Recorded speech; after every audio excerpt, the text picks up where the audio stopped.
Hello दोस्तों, competitive programming के lecture series में आपका स्वागत है। आज हम लोग पढ़ने वाले हैं डीएसए का एक बहुत ही फेमस प्रोग्रामिंग अप्रोच जिसको बोलते हैं स्लाइडिंग विंडो।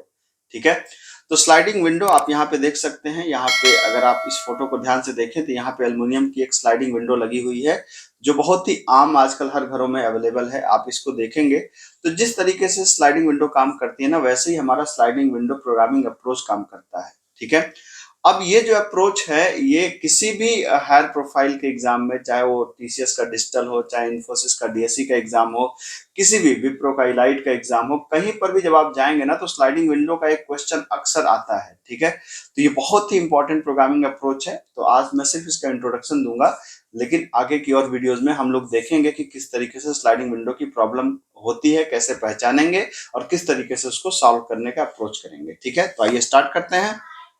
देखिए, सबसे पहले है कि किसी भी प्रॉब्लम को किस तरीके से पहचाने कि यार ये स्लाइडिंग विंडो से सॉल्व होगा। ठीक है, क्योंकि किसी भी प्रॉब्लम को ना जब आप आइडेंटिफाई कर लेते हैं, जब आप उसके क्लास को समझ लेते हैं कि यार ये प्रॉब्लम बैक ट्रैकिंग से हो जाएगी, एक प्रॉब्लम डायनेमिक प्रोग्रामिंग से होगी, ये प्रॉब्लम बाइनरी सर्च से होगी, जब आप ये पहचानने लगते हैं तो वो सबसे ज्यादा इंपॉर्टेंट बात होती है। तो क्या आप ये पहचान पाएंगे? कैसे पहचान पाएंगे, आइए पहले समझते हैं। तो पहले इसको स्लाइडिंग विंडो को जब आप पहचानने के जो पहला डायमेंशन है कि जो पहली बात होगी, जो आपका इनपुट होगा, या तो वो एक सिंपल एरे होगा या तो फिर क्या होगा, स्ट्रिंग होगा। मतलब जो आपका इनपुट होगा या तो एरे होगा या तो स्ट्रिंग होगा। पहले इस बात को समझने की जरूरत है। दूसरी बात क्या है? दूसरी बात यह है कि उसमें कहीं ना कहीं आपको एक विंडो साइज करके या ब्लॉक करके टर्म यूज करेगा। विंडो साइज जिसको हम लोग बोलते हैं, अब विंडो साइज को क्या कहता है, कोई जरूरी नहीं कि हर बार वर्ड यही यूज करे विंडो साइज, लेकिन एक ब्लॉक, विंडो साइज या ब्लॉक का इस्तेमाल होगा। मतलब एक कुछ साइज दी रहेगी कि यार समझिए जैसे एक एरे है। ठीक है, एक एरे है, तो अब ये एरे में इस तरीके से अभी कह रहा है कि तीन तीन के सेट के लेके काम करो। मतलब ये तीन को उठाओ और इस तीन पे कोई काम करो। जैसे अगर मैं कहूं कि मुझे इस तीन पे कोई काम करना है, फिर मुझे इस अगले तीन पे कोई काम करना है, ठीक है, इस अगले तीन पे कोई काम करना है, फिर मुझे अगले तीन पे कोई काम करना है, तो ये जो है, ये जो तीन तीन में बोल रहा हूं, ये बेसिकली विंडो की साइज है। ये जो विंडो की हमारी साइज है। तो पहली प्रॉब्लम की एरे की प्रॉब्लम सॉल्व होगी।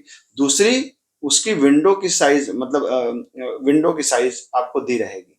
ठीक है, अब बात आती है कि और इसको, एक बात तो है कि एरे से होगी, स्ट्रिंग से होगी, और पहले आपको ऐसा लगेगा कि इस प्रॉब्लम को हम लोग ब्रूट फोर्स तरीके से या इसको हम लोग नेव अप्रोच से कर सकते हैं। ठीक है, नेव अप्रोच से हम इसको सॉल्व कर सकते हैं।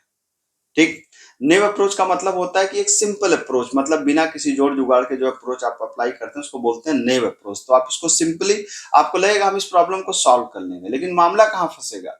मामला वहां पे फंसेगा कि जैसे ही आप इस प्रॉब्लम को नेव अप्रोच से सोल्यूशन देंगे तो आपकी टाइम एक्सीड वाली प्रॉब्लम आ जाएगी, मतलब टाइम कॉम्प्लेक्सिटी की दिक्कत आएगी। ठीक है, ये कहेगा कि टाइम कॉम्प्लेक्सिटी आपको यहाँ पे प्रॉब्लम आ जाएगी टाइम एक्सीड की, भाई टाइम, जितना टाइम लिमिट एक्सीडेड करके आ जाएगा। ठीक है, तो क्या क्या बात हुई? पहली बात हुई कि इसको पहचानने का तरीका कि या तो एरे दिया होगा या तो स्ट्रिंग दिया होगा, एक बात। दूसरी क्या दिया होगा, एक विंडो की साइज दी होगी कि जैसे तीन तीन की विंडो की साइज मैंने बताया आपको कि तीन तीन की विंडो की साइज लेकर के चलो। ठीक है, या चार चार की विंडो की साइज, मतलब कोई जरूरी नहीं है, ये डिपेंड्स ऑन द प्रॉब्लम। ठीक है, दूसरा कि इस प्रॉब्लम को सॉल्व करने में नेव अप्रोच से हो जाएगी। नेव का मतलब होता है भोला वाला, सिंपल अप्रोच मत। ठीक है, एक ऐसे अप्रोच से जिसको ज्यादा बिना प्रोग्रामिंग का इस्तेमाल किए, बिना किसी जोड़ जुगाड़ के आप इस प्रॉब्लम को सॉल्व कर ले जाएंगे, लेकिन आपका सोल्यूशन सैंपल टेस्ट केस पे सही आउटपुट भी देगा। ऐसा नहीं है, जब आप सैंपल टेस्ट केस पे जब आप देखेंगे तो आपका प्रोग्राम सही आउटपुट भी देगा। आपको समझ ही नहीं आएगा कि यार हमारा प्रॉब्लम चल रहा है और जैसे ही हम आगे बढ़ रहे हैं तो टाइम लिमिट एक्सीड की प्रॉब्लम आ रही है।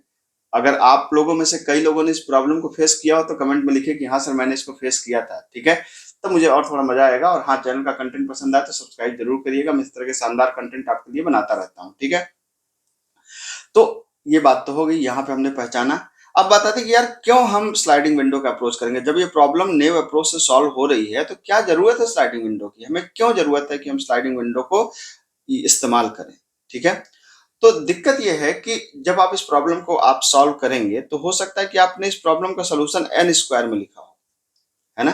एन स्क्वायर आप समझ ही रहे हैं। आपको, मुझे पता, आपको टाइम कॉम्प्लेक्सिटी का अंदाजा होगा, मुझे पता है। ठीक है। तो अब आप एन स्क्वायर से इस प्रॉब्लम को सॉल्व करें, लेकिन हमारा जो सिस्टम है वो ढूंढ रहा है कि इस प्रॉब्लम को आप सॉल्व करो एन लॉग एन से, है ना, या वो ढूंढ रहा है कि इस प्रॉब्लम को सॉल्व करो किससे, एन से। ठीक है। अब आप सोल्यूशन जो लिख रहे हैं वो किस में लिख रहे हैं, एन स्क्वायर में लिख रहे हैं। आपका सोल्यूशन मतलब दो लूप चल रही, दो लूप से काम हो रहा है, कोई दिक्कत नहीं है। लेकिन आपका जो प्रोग्रामिंग का जो टेस्ट केसेस हैं या जो उस तरह की जो उसमें टाइम कंस्ट्रेंट लगे हुए हैं, वो कह रहा है कि यार इस प्रॉब्लम को या तो एन लॉग एन में सोल्यूशन होगा तभी एक्सेप्ट होगा, या तो एन में सोल्यूशन होगा तभी एक्सेप्ट होगा। अब यहाँ पे मामला फंस गया कि भाई हम कैसे इसकी चीज को सॉल्व करें।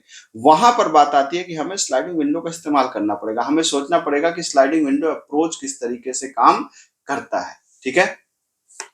तो स्लाइडिंग विंडो अप्रोच किस तरीके से काम करता है, ये तो अभी हम लोग इस तरीके से बताना बड़ा मुश्किल है। स्लाइडिंग एक मोटा मोटा अंदाजा बस ऐसे मान के चलिए कि जैसे आपके पास एक एरे दिया हुआ है, ठीक है।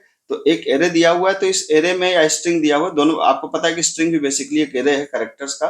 तो इसमें क्या होता है कि हम लोग विंडो को लेकर के चलते हैं। विंडो को लेकर के चलने का क्या मतलब है कि जैसे हमने कहा यार पहले हमने इन तीन पे प्रॉब्लम को कुछ हमने देखा, हमने हमारे रिजल्ट के लिए, ठीक है।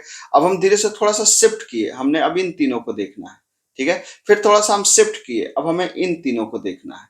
फिर थोड़ा सा हम शिफ्ट किए, अब मुझे इन तीनों को देखना है, ठीक है। फिर थोड़ा सा हमने शिफ्ट किया और हम थोड़ा सा और आगे बढ़ गए और हमने कहा मुझे इन तीनों को देखना है। तो आप देख सकते हैं कि अलग अलग ब्लॉक को लेकर के हम चलेंगे। अब तो ये विंडो को स्लाइडिंग कैसे होगा, ये बात की बात है, जब प्रॉब्लम हम लोग सॉल्व करेंगे तब ज्यादा अच्छे से आपको समझ में आएगा। अभी एक बेसिक अप्रोच को समझिए, ठीक है। एक और बात समझने वाली जरूरी है यहाँ पर कि जो type of sliding window approach होता है ना, दो तरह की स्लाइडिंग विंडो अप्रोच होते हैं। एक होता है फिक्स साइज विंडो और एक होता है वेरिएबल साइज विंडो। इसका क्या मतलब है, ठीक है। जैसे कि हमने एक एरे बनाया और हमने कहा भाई ऐसा करो कि एक हमारे पास क्या है, एक सिंपल एरे है, यहाँ पे आप देख सकते हैं, यहाँ पर एक सिंपल क्या है, एरे है, ठीक है। और हमने कहा कि आप इसको ये 0 1 2 3 4 5 6 7 ये हमारा एरे का इंडेक्स है। और आप देख सकते हैं यहाँ पर कि आप कह रहे हैं कि यार इन तीन को पहले सॉल्व करो, ठीक है। तो इन तीन को, इसका मतलब जनरली हम लोग के टर्म यूज करते हैं, ज्यादातर टेस्ट केसेज में लीड कोड वगैरह पे के ही टर्म यूज करता है। तो आपने कहा विंडो साइज 3 है, ठीक है। तो 3 को इस्तेमाल करो, तो आपने कहा कि यार 3, ठीक है, ये 3 है, हमने 3 का इस्तेमाल किया। तो अब पहली बार हमने 3 लिया, ठीक है। अगली बार फिर हमने इन 3 को लिया कोई भी काम करने के लिए। फिर हमने अगली बार इन 3 को लिया कोई भी काम करने के लिए। फिर अगली बार हमने फिर किसी 3 को लिया काम करने के लिए, हमने इन 3 को लिया काम करने के लिए, ठीक है। और अगली बार फिर हमने इन 3 को लिया। तो ये बात पक्की बात है कि हम 3 3 को ही ले रहे हैं। इसका मतलब के की साइज कितनी है, 3 है। तो इसको बोलते हैं फिक्स साइज विंडो। लेकिन एक दूसरा केस भी इसका होता है जिसको बोलते हैं वेरिएबल साइज विंडो, ठीक है। तो मतलब विंडो की साइज दी होती है, उस पर किसी प्रॉब्लम को सॉल्व करना होता है। वेरिएबल साइज विंडो का क्या मतलब है, जैसे आपने यहाँ पर प्रॉब्लम्स को दे दिया, यहाँ पर आपने कहा कि 0 1 2 3 4 5 6, ठीक है। और एक मान लेते हैं 7 भी मान लेते हैं जैसे पहले माना था।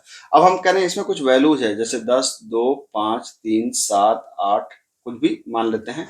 अब हमने विंडो की साइज नहीं बताई, ठीक है। विंडो की साइज हमने नहीं बताई, हमने कहा कि जहां पर एक सम दे दिया गया, मान लीजिए हमने कहा कि एक सम दे दिया गया और हमने कहा कितना, मान लीजिए सम हमने कहा कि 12, ठीक है। तो हमें कोई ऑपरेशन परफॉर्म करना है जहां पर ब्लॉक की वैल्यू या तो 12 हो जाए या तो 12 से ज्यादा हो जाए, मान लेते हैं, मतलब मैं सिंपल एक एग्जांपल ले रहा हूं, ठीक है। तो अब हमने कहा कि यार हमें जो ब्लॉक लिया, हमने इन दो को लिया, तो यहाँ पर कितना हो गया, 12 हो गया, ठीक है। तो हमें जो भी काम करना होगा हम इन 12 पे काम कर लेंगे। लेकिन अब जब हम अगले ब्लॉक की तरफ मूव करेंगे, जैसे हमने कहा कि अब मुझे फिर से अब मैं ढूंढूंगा, तो अब मैं 10 को छोड़ दूंगा, तो 2 को लूंगा, 5 को लूंगा, 7 7 3 10 और 10 7 17। अब ये 12 या उससे ऊपर हुआ, तो इस बार विंडो की साइज कितनी आई, 4 आई। पिछली बार कितनी आई थी, 2 आई थी। इस बार कितनी आई, 4 आई, ठीक है। अब फिर आप आगे शिफ्ट करेंगे तब कैसे होगा, यहाँ पे अगर आप आगे फिर शिफ्ट करेंगे तो ऐसे होगा कि यहाँ पर 5 5 3 8 और 8 7 15, ठीक है। तो फिर विंडो की साइज 12 से ऊपर हो गई। तो इस बार विंडो साइज कितनी आई, 3 आई। तो कहने का मतलब ये है कि विंडो की साइज आप देख सकते हैं कि पहली बार जब आपने 12 से ऊपर का निकाला तो 2 आई थी, अगली बार आपने जब निकाला तो 4 आया था, अगली बार जब आप केक निकाल रहे हैं तो 3 आ रहा है। तो ये वेरिएबल साइज विंडो, अब इस पर कोई काम परफॉर्म करना होता है, ठीक है। तो विंडो स्लाइडिंग की प्रॉब्लम को सॉल्व करने में दो अप्रोच होते हैं, मतलब एक होता है फिक्स साइज विंडो पे कोई प्रॉब्लम को सॉल्व करते हैं, दूसरा होता है वेरिएबल साइज विंडो पे कोई प्रॉब्लम सॉल्व करते हैं। अब एग्जैक्टली कैसे सॉल्व करेंगे ये हम लोग अगली वीडियो में देखेंगे, जब हम लोग उसको प्रॉपर मैं आपको प्रॉब्लम के साथ में समझाऊंगा तो और क्लियर होगा। यहाँ पे एक आपको बेसिक अंदाजा मिल गया होगा कि स्लाइडिंग विंडो प्रॉब्लम क्या होती है और कितने तरह के अप्रोच होते हैं इसको सॉल्व करने के लिए। कंटेंट पसंद आए तो चैनल को सब्सक्राइब जरूर करिएगा, मैं इस तरह के शानदार कंटेंट आपके लिए लाता रहता हूँ। Thank you so much.